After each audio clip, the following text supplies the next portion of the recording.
chapter 7. Before we get into that, I just want to make sure that we just take a quick moment to kind of review where we're at this point, because this is a turning point for the book as a whole. Things are going to kind of change dynamics and what's going on, and the focus of what's happening is going to change dramatically here. And so, as kind of a division of sorts in the book, this is whether it divides after chapter 7 or after chapter 6. This is pretty much, if you wanted to look at this as an arc, that the story was building towards a certain thing, and now it's going to change and go a different direction. It's going to focus on some different dynamics that's happening, which is kind of the basis of the name of the class, reconstruction and restoration. So the first part would be reconstruction of the wall, and the second part would be the restoration of the people, their culture, their religion, their religious practices, their worship, all those things. So that's where the attention is going to turn now. So the restoration of the people begins. Now, isn't it interesting if you've ever put together a lesson and you type things out and all that stuff and you proofread it, and the very first thing you see when you look down is a typo? Drives me nuts.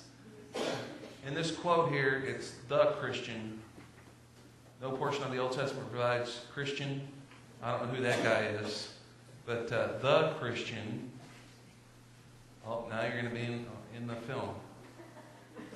Wave hi to everybody.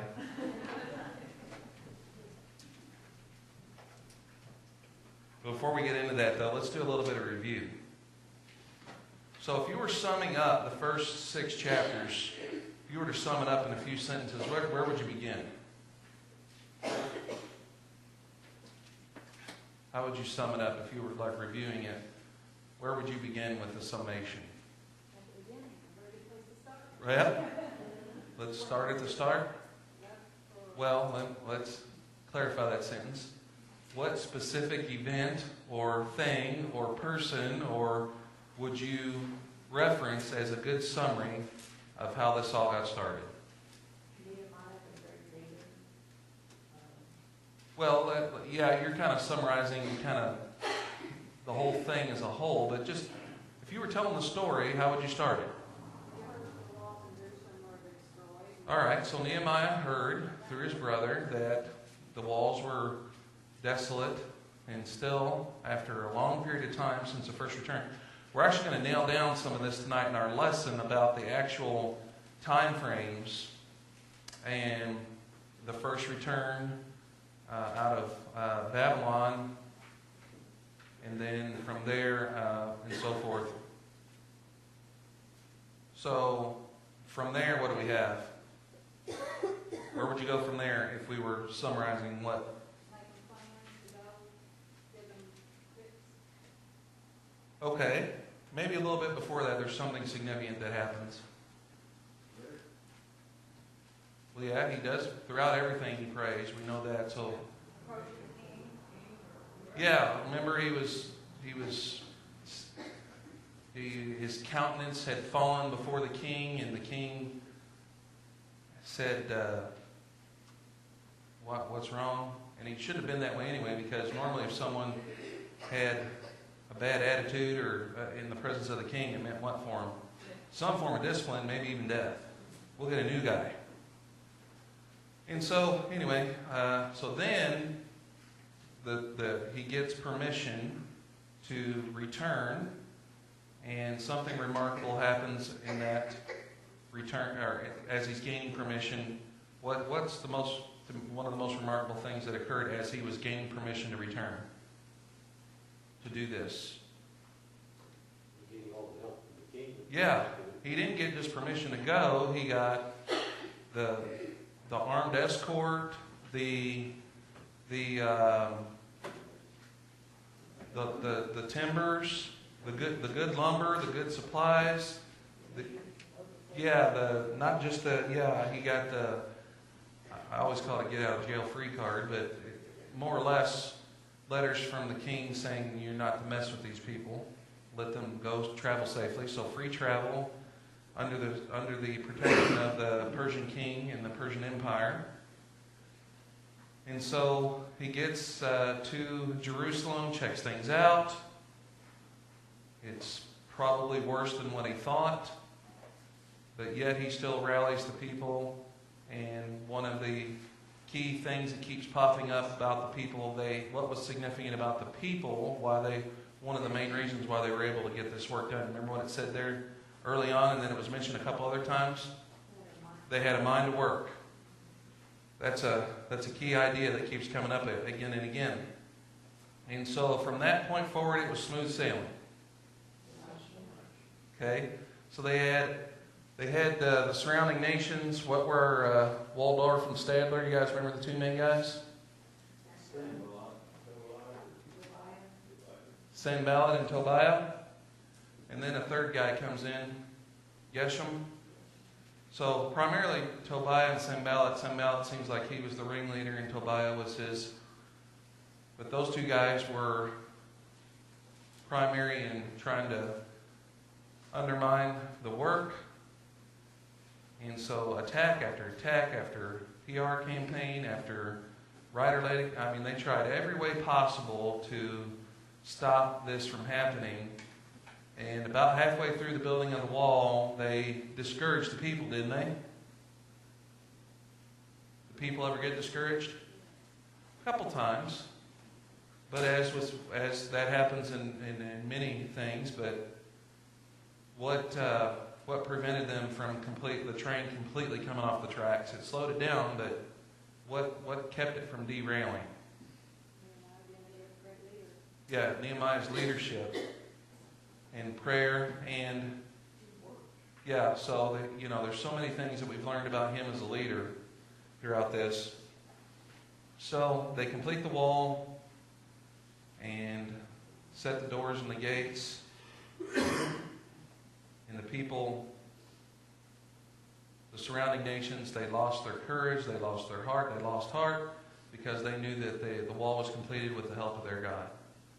And here he says, with the help of our God, as Nehemiah says.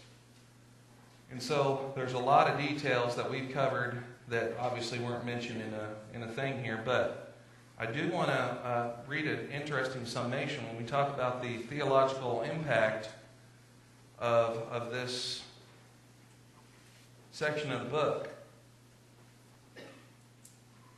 And it says, Dr. James Smith, no portion of the Old Testament provides the Christian or a Christian with greater incentive to zeal for God's work and passion for God's word than the book of Nehemiah. The book stresses that believers, I like this, must battle as well as build.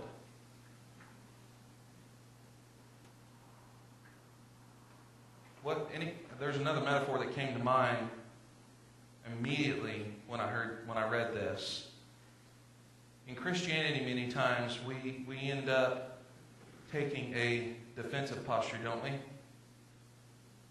We're always defending.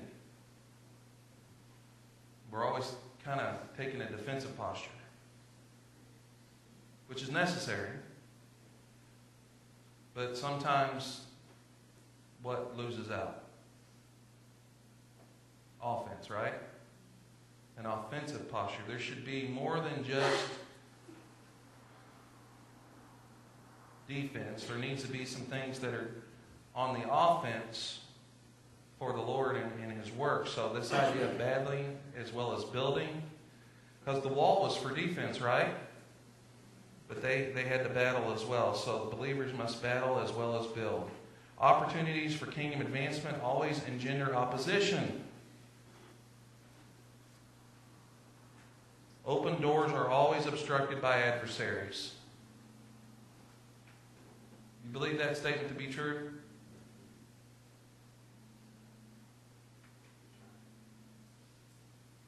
Yes? No? Oh. Well. Oh, here we have, we will discuss this at the end here. This is about Paul. So this is one of our, his ears must have been itching. His daughter responded there to inquiry how he's doing. So remind me to touch base on that at the end so we can see how Paul's doing there. So the question was, when it comes to kingdom advancement, is there always opposition? Well, there's always opposition to anybody that wants to do something. There's always going to be somebody that don't want you to do it for some reason or other. Okay. You know, things will look at our new administration, what kind of problem, and it's not just that, there's tons of other things. Sure. Like that. Right. Speaking specifically in the context of spiritual things, if you're doing something trying to advance the kingdom, are you ever going to be without opposition?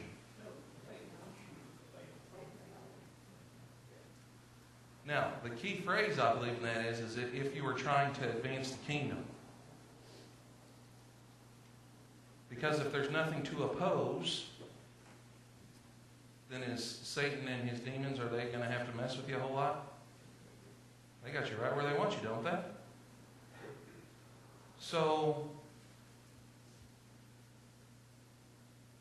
I want to be careful when I say this. Because again, remember when we talk about the spiritual discipline of suffering? We don't ever want to invite it, but we welcome it when it does occur for many reasons. But in this same channel or vein that we're talking here, is that when opposition does occur, it shouldn't discourage us, because it means what? We're doing something good. Now, does this mean you're just a knucklehead about everything and you think every time somebody's opposing you that it's straight from the pits of hell? No. You have to have some discernment there, because God does say no to things. So there has to be some spiritual maturity in place here. But this whole quote here really hit me like a ton of bricks here. When Christians rise up to build, the enemy will rise up to tear down. In spiritual work, there can be no triumph without trouble, no crown without a cross. Isn't that a great quote? And then later on, in this same kind of idea, Smith goes on to say, the perceptive reader does not see in Nehemiah merely a rebuilding of walls and gates. If this was just a newspaper report of something getting built, if we looked at it like that, we'd be missing a whole lot, wouldn't we? And so, and that just hit me there. That just goes to show you the beauty of God's Word, doesn't it? Because there's enough details here and stuff that this is rich with spiritual and theological things, when it could read just like a newspaper article, couldn't it? But there's so much more there. It's really neat. The truths of the book can apply to the building up of the walls of the city of God within every human heart and every nation of mankind. So when we talk about the theological impact and significance of chapters 1 through 6, this is a great summation. And then this is where I was saying we're going to kind of nail down some of the specific numbers on these things. Under the leadership of Nehemiah, the Jews accomplished in 52 days what had not been done in 94 years. Since the first return under Zerubbabel, that is, rebuild Jerusalem's walls. That's pretty good perspective of what was accomplished, isn't it? 52 days. Well, they didn't have to worry about the environmental impact studies. And, all the red tape. Wasn't not a whole lot of red tape here, but still there was opposition. So just kind of a summation of where we've been to this point and some of the key facts and theological impacts I wanted to bring out before we get into chapter 7. Now, when I was preparing this lesson, I came up to chapter 7, I was like, well, when I originally did this, I thought each week would be a chapter, and some we might split into two. Chapter 9 is really long. There's a lot in it, so we're going to split up chapter 9. When I was reading through this initially, I was like, oh man, we're going to have to put 7 and 8 together here. We're not even going to have much of a lesson. And then I got done with chapter 7. I was like, well, we're good. There's enough here. Now we have, in total, 65 verses, where a good 50 of them or more are just names and numbers. How many? Oh, yes, sorry. Yeah, you're right. Sorry, 73 verses. Yeah, I cut off there at that page break there, that break there in mine. So yeah, there's 73. So I'd say out of that, 55 to 60 are mostly just listing of the genealogies, which we're going to touch base on that a little bit here and some significant things why that's there. So we have here in the beginning, building of the community, Nehemiah 7, 1 through 5. We'll read these. Now it came about when the wall was rebuilt and I had set up the doors and the gatekeepers and the singers, and the Levites were appointed, that I put Hananiah my brother and Hananiah the commander of the fortress in charge of Jerusalem, for he was a faithful man and feared God more than many. Then I said to them, do not let the gates of Jerusalem be open until the sun is hot. And while they are standing guard, let them shut and bolt the doors. Also appoint guards from the inhabitants of Jerusalem, each at his own post, and each in front of his own house. Now the city was large and spacious, but the people in it were few, and the houses were not built. Then my God put it into my heart to assemble the nobles, the officials, and the people to be enrolled by genealogies. Then I found the book of the genealogy of those who came up first, in which I found the following record. So, we see here in these verses that the wall is completed, the gates are set, the doors are set as well.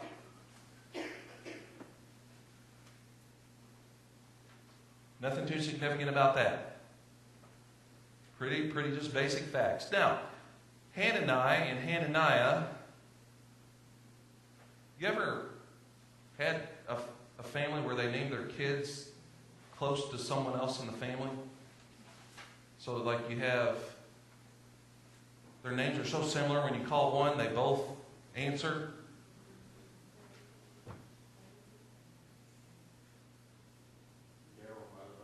Yeah. Well, that's pretty close to these two here, Hananiah and Hananiah. You could probably get away with hollering one of their names, they both come running. So now, they are given charge over the city of Jerusalem. Now, two questions that emerge from these initial verses. In verse 1, it came about when the wall was rebuilt, and I had set up the doors and the gatekeepers and the singers, and the Levites were appointed. Like I said, there's not a whole lot significant there, but I do have a question for you. Of all the tribes of the Jewish nation, how many? 12. Why are the Levites singled out in verse 1? Right. So, this signifies to this point, and the temple, that when Ezra was doing his thing, you guys remember what he focused on first?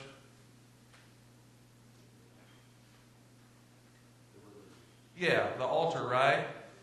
Didn't they do that first, and then the temple, and then getting all that stuff squared away? Right? And so, but still, because of this situation here and what we're seeing, what Nehemiah is doing, obviously it's not running in what it's supposed to be, right? So the appointment of the Levites, and for what's happening now that the wall is built, they can attempt to get things back to what they should be. And what we're going to find out is what they should be, they're not even fully aware of what should be until they do something. That's jumping ahead.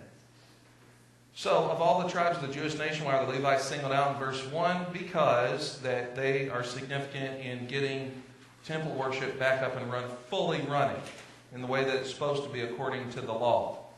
Now, tied to that, we see with Hananiah and Hananiah, why would Nehemiah appoint Hananiah and Hananiah to be in charge of Jerusalem? Wasn't Nehemiah their governor in charge?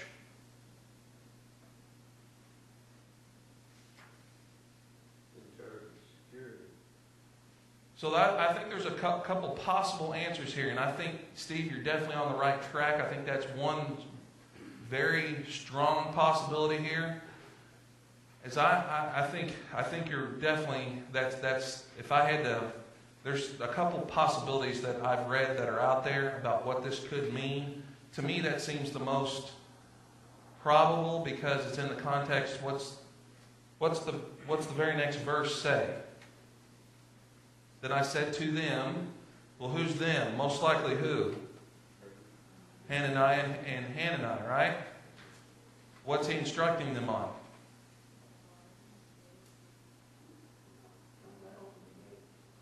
Yeah, what is he saying? What's he instructing them to do here? Why is he not just saying, we've got the gates, we can close them if something's coming? Right. Exactly. The instructions are given by Nehemiah to limit the opening of the doors of the city to the least vulnerable times of the day. So if it says when the sun is hot, what does that mean? In the morning, right? It's when the sun's hot, then that means like in the early morning when it's dusk or maybe a little bit foggy or those kind of things when you might be more vulnerable. So he's saying, what he's saying, the only time the gates need to be open is when we've got a clear view of everything around us. So it's wise instruction here, is it not? Now, is it going to be inconvenient? Yes. Because, convenience would be able to come and go, doors would be open all the time. So, but he knows they're not out of the woods. Now, going back to the other thing, what would be another possibility about how they could be in charge or why they would be in charge? Excellent. I think it might be both. And he's got to leave. Why does he have to leave? You guys remember when one of the first questions that the king asked him about this job was, how long will you be gone? And so he said, I told him how long I'd be gone. So at some point, he's got to go back and either resume his duties and that kind of stuff. So he actually went back. So he had to leave things in someone else's hands. Excellent. So you guys picked up on both possibilities there. That's awesome. That could be there. So, now, the people as a whole, not just the gates being shut, but he told people each at his post and each in front of his own house. There in verse 3. So the people as a whole were put on alert, on high alert. Nehemiah realizes that they are not out of the woods just yet. Threats still lurk on the horizon. Everything that they've gone through to get the wall built, they just didn't pack it up and go home. There were still a lot of threats out there. And I'm sure we don't have specifics. In some ways we do about what happened after this. But there was always some possibilities about what could occur with threats still lurking on the horizon. Now, verse 4, the city was spacious, the people were few. And that the population was too small, Smith says, to adequately defend the city on a continuing basis now became evident. So now that they got everything done, they've got the wall up, and they look around and they kind of realize we're good in some respects, but in others not so much. We're definitely better off than we were, but as far as having an army or any kind of protection, they were limited. He would shortly use the genealogical record to help solve the problem of the underpopulation of Jerusalem. We're going to talk about that here in a little bit more. Now, here's a very interesting phrase. Verse 5, then my God put it into my heart to assemble the nobles, the officials, and the people to be enrolled by the genealogies. We've discussed this because have we seen this dynamic pop up before? Of this God putting it into my heart. Have we seen this before? Yeah. But has Nehemiah used this language before? Yeah, this isn't the first time. Remember?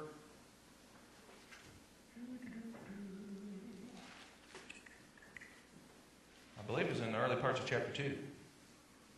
I did not tell anyone, verse 12, I did not tell anyone what my God was putting into my mind. Right?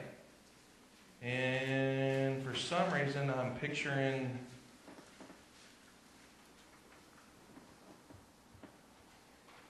there was one other place that I think I'd have to do a little more research and look back on where that was, where that God was responsible or putting something into his heart or into his mind. So if we really wanted to get out the shovel and start digging, the question I would ask is,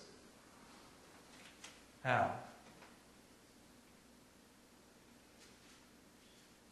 How does God do this? The Holy Spirit. Okay? I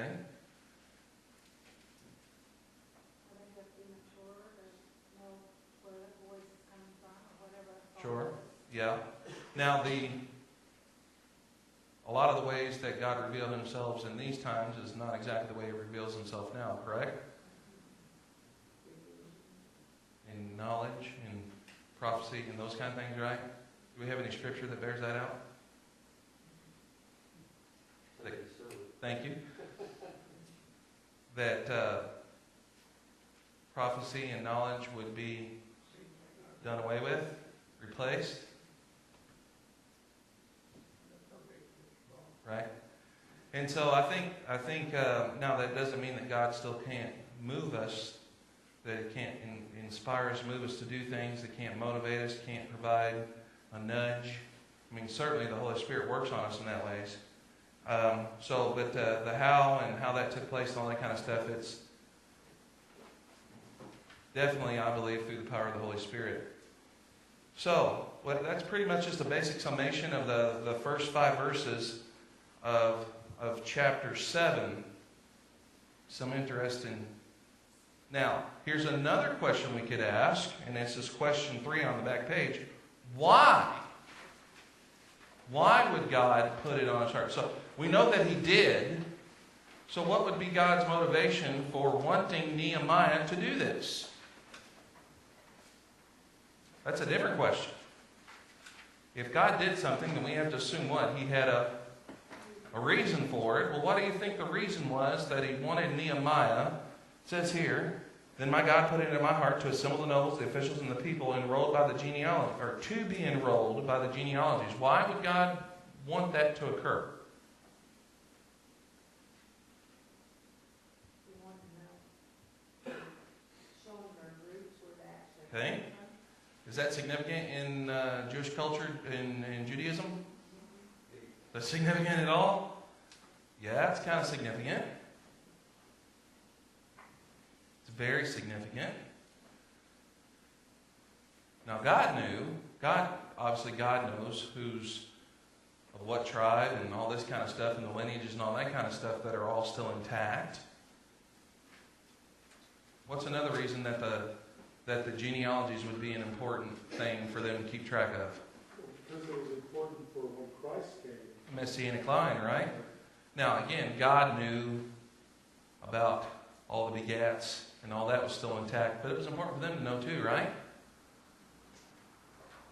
Right? About the Messianic line and all that stuff was still intact. Why would knowing that stuff and having a record of it still being intact be significant for them to know? Because they've been through a lot, hadn't they? They've been utterly destroyed, their city utterly destroyed, and then they're having to rebuild it from scratch. All their people have been dragged into captivity. They mixed with those people, and we end up with what group of people? Samaritans, right? And so there's a lot of, everything's kind of muddied up in their minds, wouldn't you say? And so this is going to clarify what? Why would this be significant to those people that had settled back in Jerusalem? What might they realize?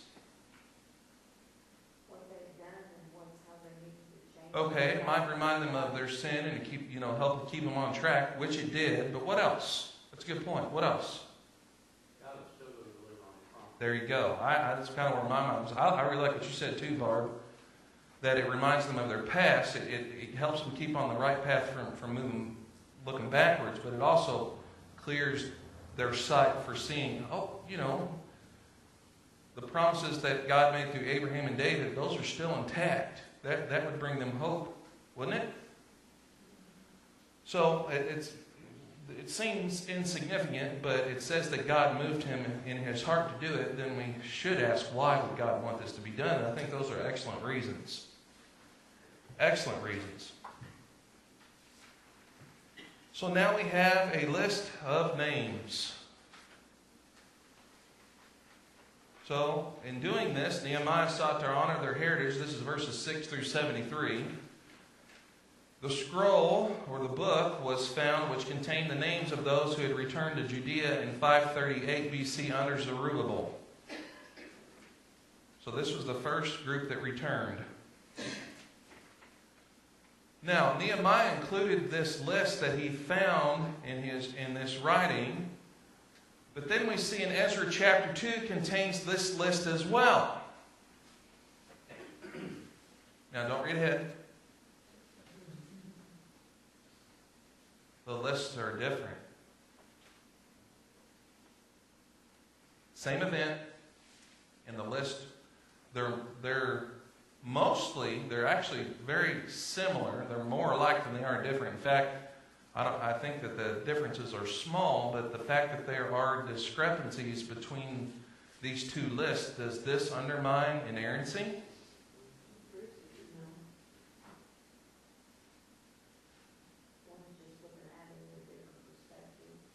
Okay. So, you're on the right track.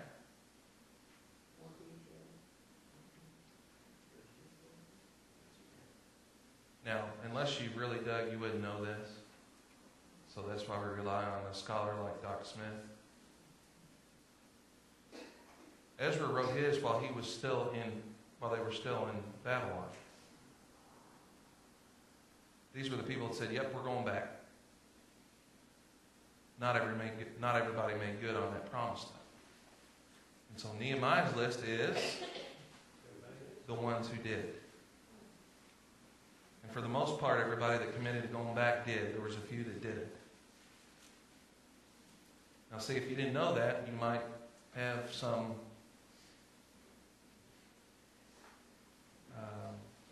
uneasy feelings about, well, these lists are the same event, but they're different, so that means somebody's wrong. No, it doesn't mean somebody's wrong. That means that we need to understand exactly what was happening, and that's a perfectly reasonable explanation, isn't it? Is that doing a two-step or stretching things? No, it's a very reasonable explanation for why there are minor discrepancies between these two lists. Like I said, I don't have the statistics on it, but from what I've studied, that the lists are nearly identical, but not quite. And that's why. Rob? You couldn't win though if they were identical. Yeah, they just copied it. There, you're right. Yep. Cut and paste. Yeah, you're right. You're right. So, someone would attempt to shoot holes in it no matter what. That's a good point. But we know that that's a reasonable explanation. It shouldn't cause your understanding of the inerrancy of Scripture to waver one iota. So, Smith offers insight. Ezra's list was prepared in Babylon. It contained a list of those who expected to return to Judea. The list given by Nehemiah contains the names of those who actually did return.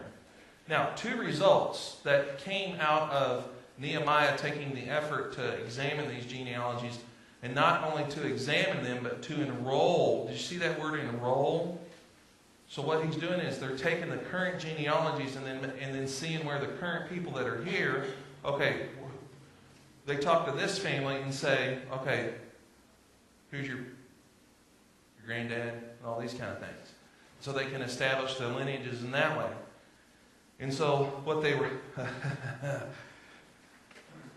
so what were they, this is going to come up in the last part of the chapter, but what would this accomplish? This is the third thing that I think we don't see until the very end. We're going to kind of jump ahead on this. What would this accomplish for understanding who is in Jerusalem?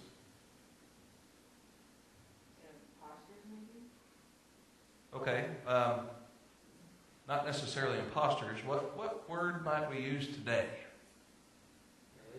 Illegal immigrants.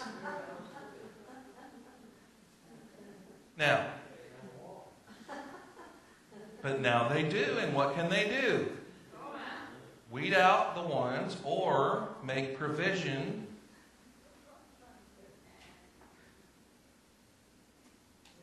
I mean, am I the only one seeing it? I mean, you're going to see it later in the chapter. They're going to find out so-and-so and so-and-so. Yeah, we'll look at this. Just look there now. All right, look at verse 61. And these were they who came up from Tel Melah, Tel Harsha, Cherub, Adon, and Immer. But they could not show their fathers' houses or their descendants whether they were of Israel. The sons of Delaiah, the sons of Tobiah, the sons of Nekoda, and the priests, the sons of Now look here. And of the priests, the sons of Hobiah, the sons of Hakaz, the sons of all these guys who took a wife of the daughters and so forth and so on. They searched among their ancestral registration, but it could not be located. Therefore, they were considered unclean and excluded from the priesthood.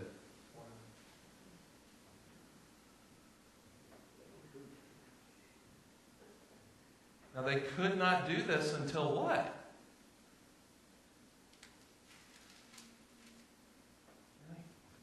They couldn't do this till what? They weren't able to engage in this, doing all this until till the wall was done. I'm sorry, but this whole book is, if you don't think this is relevant, I don't know. You're missing something. So the fact that they were able to do that, they were able to preserve the cultural integrity. Now, does that mean, hear me on this one, does that mean that they told these people that they threw them out? Does that mean that they threw them out? This could spark another debate. Does this mean that they threw them out? No, but if they wanted to stay, what would they have to do?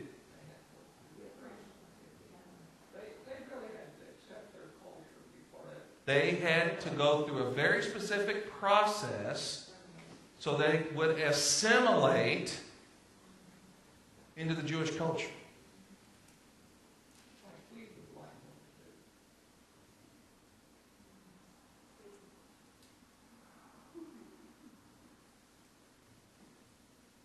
Isn't that interesting? Now, when you think about what they would, because could someone choose to become part of the Jewish nation? What did they call that? Proselyte, right? Was there a specific process that those people had to engage in to become that? So that's what would have to happen. Very interesting. So what we have here is just a list of names, but there's a lot here that we can learn from this. So Nehemiah included this list in his writing. Ezra contains two things, two results of examining the genealogies. It established the city's continuity with the past. The people,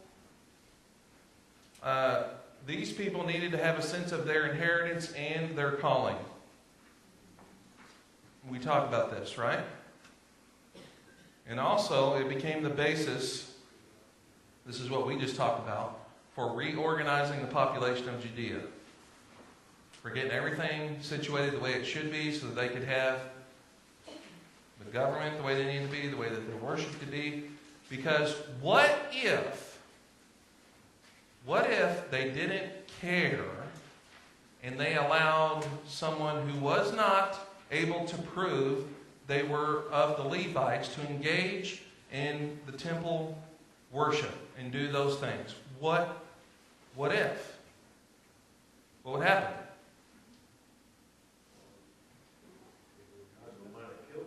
Well, I mean, yeah, there's a lot of things that could have gone wrong, right? So this was extremely important that they had. I just think the wording that they use here, that they could not show their fathers' houses or their descendants, whether they were of Israel, and they search among their ancestral registration, but it could not be located. Well, I'm sorry, we can't take a chance. And so we are going to have to say that you're unclean and exclude you from the priesthood.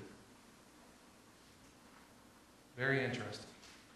So it became the basis for reorganizing the population of Judea. And then we come, once we get through all this, then there's this squirrely little thing that pops up in Scripture every now and then. Verse 65. And the governor said to them that they should not eat from the most holy things until a priest arose with the Urim and the Thummim.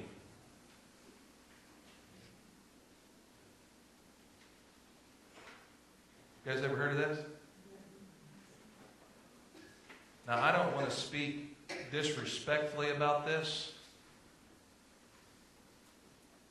but this is very interesting here. Based on your knowledge of what you've studied so far, what is the Urim and the Thummim? Want to take a shot? Yeah, quit reading. All that detailed stuff out of Nelson's, don't use that yet. No, based on what you know prior to today, Urim and Thummim. Isn't that how the priests got, they got knowledge from that, or it was a sign, or? Sounds to me like a Ouija board. Well, except that this is a God-ordained thing. So this is something that we've probably come across. You've probably heard it, but not really gotten into it a whole lot. But it's pretty significant because it shows up numerous times in the Old Testament. In fact, it shows up at some important things, and it was essentially a way that through the high priest, he had an ephod. You guys know what an ephod is? Kind of like a breastplate kind of a thing. And there was two major things about this ephod that they said they either thought it was like a pocket that was built into the ephod that held the Urim and the Thummim, which they believed to be two gem-like stones.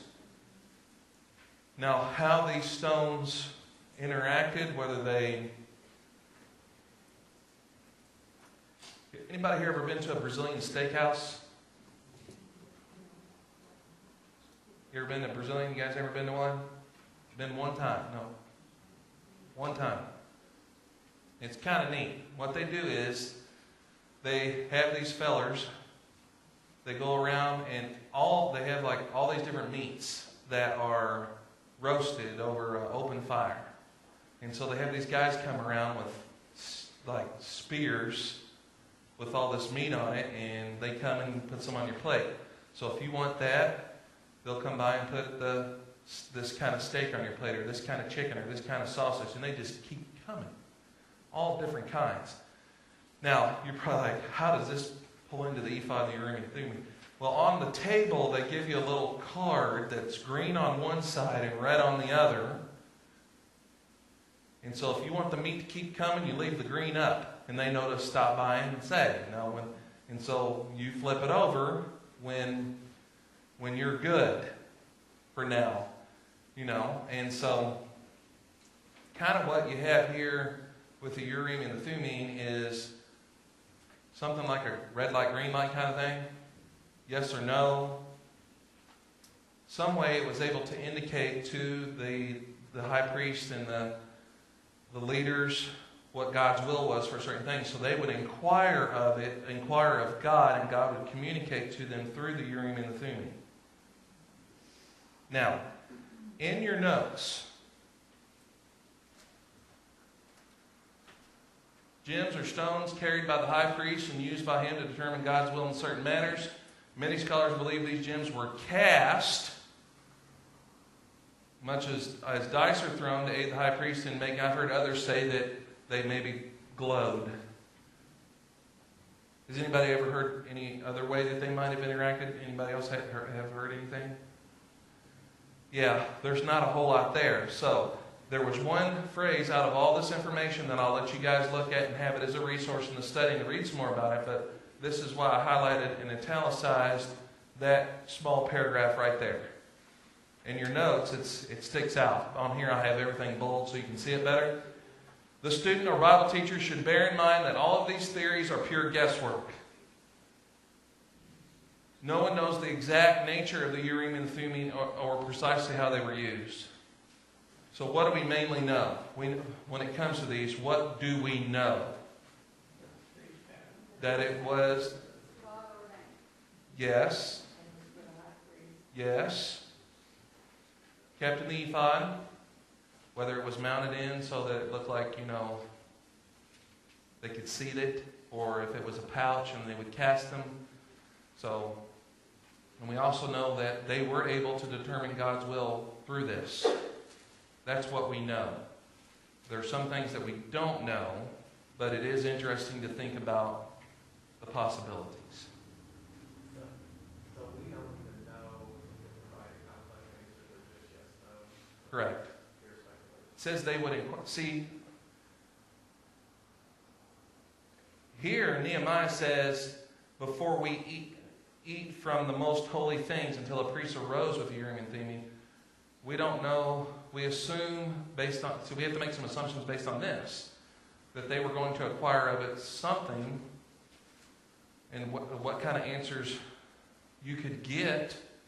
I read something else that said something about that there were stones that had the 12 tribes or letters on them, and they used those to spell out words and stuff. See, that's a stretch in my mind. But They have the stones on the ephod have the names of the tribes. We just had that in Psalms. okay, is there any indication though that those were used to determine God's will? Urim and Thummim, yes. These other things, I don't know that it's there based on now. I've not exhaustively gotten into this, but it is interesting to talk about this since this is the last time they're ever mentioned.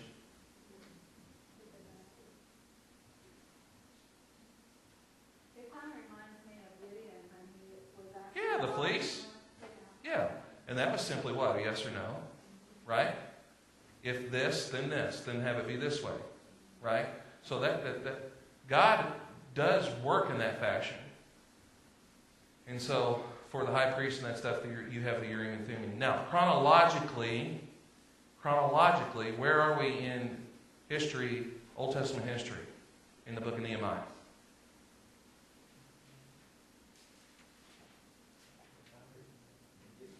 This is it. After the book of Nehemiah and the prophets associated with that, we have that 400-year period of silence, don't we? So we're in the mid to early 400s here, right? And so once we get around the 400, then we have that 400-year period of silence, leading up to the birth of Christ. So we have the Urim and Thummim, and some interesting stuff there. We're actually come across this when we study 1 Samuel, which is our next AM. We'll wrap up 1 Corinthians this week, and the week after that we begin 1 Samuel. And the men's Sunday school class has been studying 1 Samuel, so heck on it. Would you let Larry know that I'm going to need someone to cover for me a Sunday, and since he taught that, I need him to preach on one of those days? Only if you can sing too. He has a special. Yeah. Oh, I wish you were here. Don't say anything. I'm going to get him on that. I'm really going to nail him down on that and watch him sweat. So, all right, so now we have these last verses starting with 66, the whole assembly together, and he goes through some numbers. And then we come down to verse, we'll wrap this up really quickly. We come down to verse 70, and it talks about some among the heads of the fathers' households gave to the work, the governors gave to the treasury 1,000 gold drachmas, so on and so forth. It takes an accounting of what appears to be an offering. So a new era is about to be ushered in. The people are gathered and accounted for, so that we see here that the whole assembly in verse 66 was 42,316. They took up an offering which would supply for proper worship to be restored, verses 70 through 72.